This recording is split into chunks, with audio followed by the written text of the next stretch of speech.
Bismillahirrahmanirrahim. Assalamualaikum warahmatullahi wabarakatuh. Puji syukur atas kehadirat Allah Subhanahu wa taala, atas semua limpahan rahmat dan kasih sayangnya bagi kita semua, di mana kita masih diberikan kesempatan, kesehatan, semangat untuk selalu beraktivitas di musim pandemi COVID-19 ini. Salam dan salawat kepada junjungan besar Nabi Muhammad SAW dengan melafazkan Allahumma shalli ala Sayyidina Muhammad wa ala ali Sayyidina Muhammad. Kembali bersama saya Dr. Rado Yendra SSI MSc, tentunya bersama kampus Dunia Maya www.radoinstitute.com. Kita mengajar, kita mengabdi, dan kita meneliti. Pada sesi kali ini kita akan terus melaksanakan edisi khusus penyelesaian soal-soal khusus untuk mata kuliah teori peluang. Kadang-kadang orang sebut teori probabilitas, kadang-kadang orang sebut statistik matematika 1. Kita akan terus konsisten untuk mahasiswa Indonesia semangat belajar pada musim COVID-19 ini. Oke, kita akan lihat, kita lanjut soal yang akan kita bahas pada kesempatan kali ini. Kita sudah masuk kepada edisi yang ke-83. Wow, keren. Kalau sudah ada 2 soal saja satu seri, artinya sudah 166 soal kita garap, men. Prestasi yang luar biasa. Untuk tingkat Tridharma perguruan tinggi, kita sudah melaksanakan pembahasan soal lebih dari 150 soal. Oke, kita akan lanjut soal yang akan kita bahas. Kita akan bahas soal 4.94. Consider exercise 4.10, page 113. Can it be said the grades given by two inputs are independent? Explain why or why not. Nah, ini dia. Jadi konsep soal 4.94 ini dia meminta kepada kita apakah variabel XY itu dapat dikatakan sebagai suatu yang independen. Nah, ini yang akan kita cek. Jadi diberikan dalam soal joint distribution untuk X dan Y itu diberikan pada soal 4.10 seperti pada tabel yang Anda lihat. Dan kita diminta untuk menentukan apakah X dan Y ini adalah independen. Oke, ini sederhana sekali jawabnya. Kita akan bahas bahwa suatu variabel acak dikatakan independen jika join yang diberikan itu sama dengan marginalnya. Nah, ini sebenarnya. HX atau FX HY gitu. Sama dengan marginal.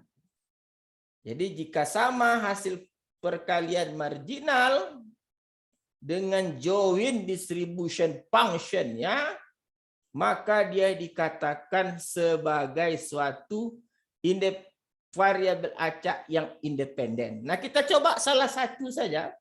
Dalam tabel diketahui bahwa F11 itu bernilai, F11 bernilai 0,10.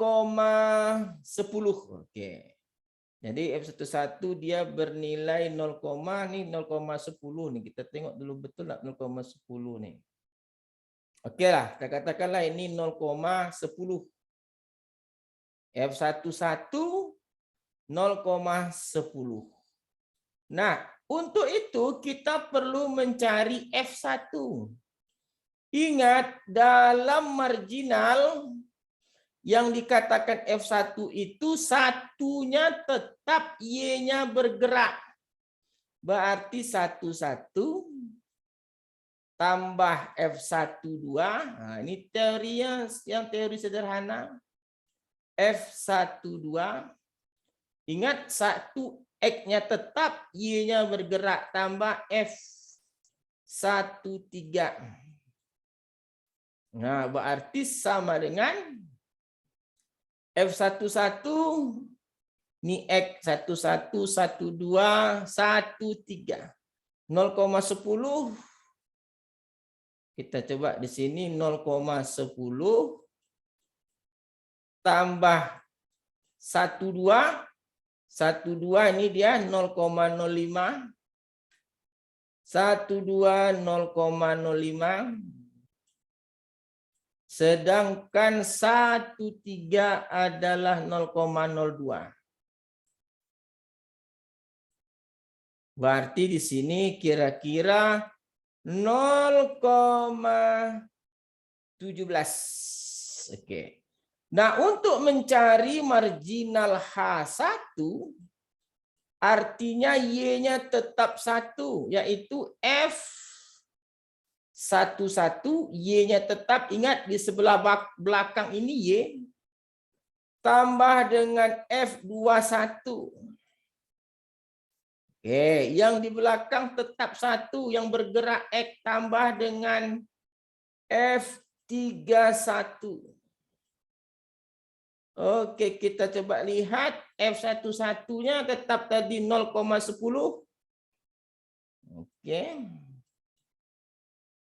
Sedangkan F21 X-nya 2, Y1 0,10 juga. Terus ditambah lagi F31 0,03. Jadi kira-kira di sini adalah 0,23.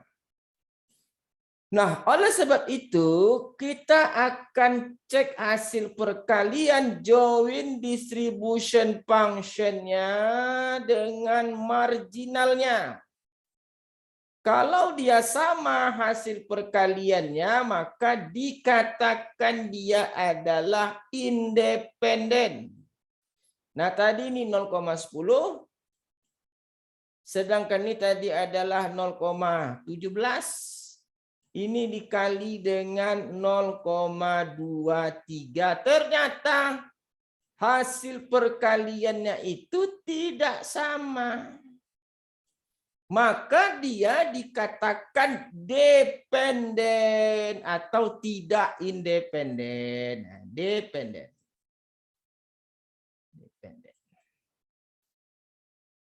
Atau tidak independen. Nah, ini dia soal yang kita jawab untuk soal yang barusan. Jadi sederhana saja jawabannya.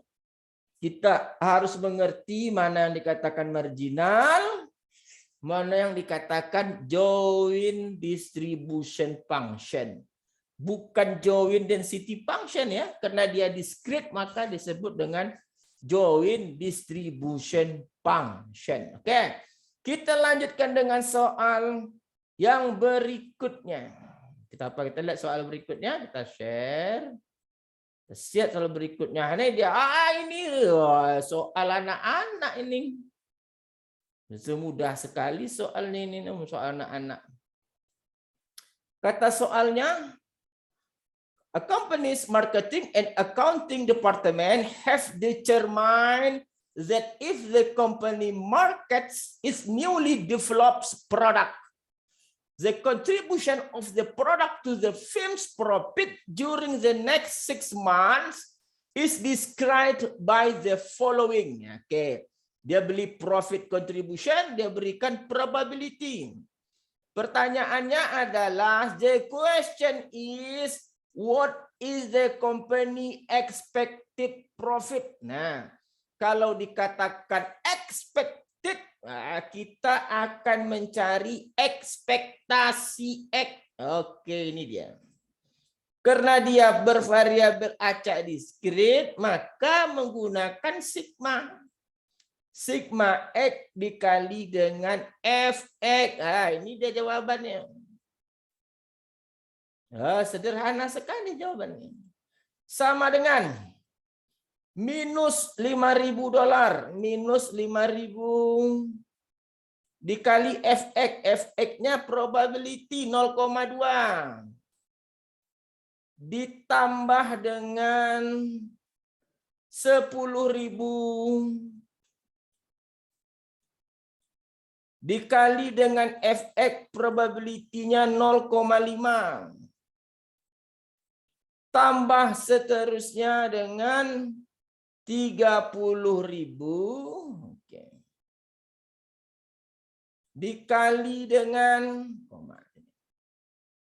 0,3. Ini soal anak-anak ini bro. Ini soal Cak Ica ini. Sama dengan bagi 2/10. 1/5 berarti tinggal minus 1000. Ya kan? Karena 5.000 dikali 1/5. 1/5-nya 1/1000 bro. Tambah 10.000 kali setengah, 5.000. Tambah 30.000 kali 3/10. 3/10 berarti coret 3-nya. 10-nya coret. Tinggal lagi 9.000. 9.000. Jadi total keseluruhan expected profit-nya adalah $13.000 USA. $13.000. Nah, ini jawaban kita untuk soal yang 4.95.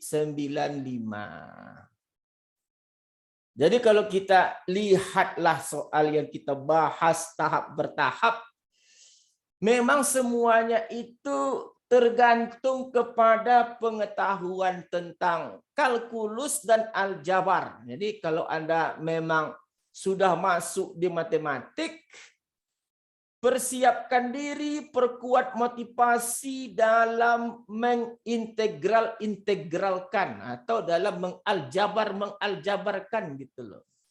Jadi jangan tanggung-tanggung masuk matematik. Kalau sudah berada di matematik, bersiaplah Anda 100% isi kepala dengan berbagai matematik. Sehingga semua hal yang meragukan menjadi terang benderang gitu. Seperti saya pribadi gitu ya. Saudara mungkin sudah lihat bagaimana soal demi soal kita bahas. Seri 1, seri 2 sampai seri 83. Tidak ada kendala yang berarti kita jumpai gitu. Karena saya memang sangat menyukai program studi matematik dengan memperkuat diri di bidang integral mengintegralkan. Oke, saya rasa cukup dulu seri yang ke-83. Kita jumpa lagi pada seri berikutnya. Saya Dr. Rado Yendra SSI MSc bersama Kampus Dunia Maya undur diri dulu. Jumpa lagi pada pertemuan berikut. Jangan lupa senantiasa patuhi protokol kesehatan, gunakan masker, cuci tangan, jaga jarak. Assalamualaikum warahmatullahi wabarakatuh.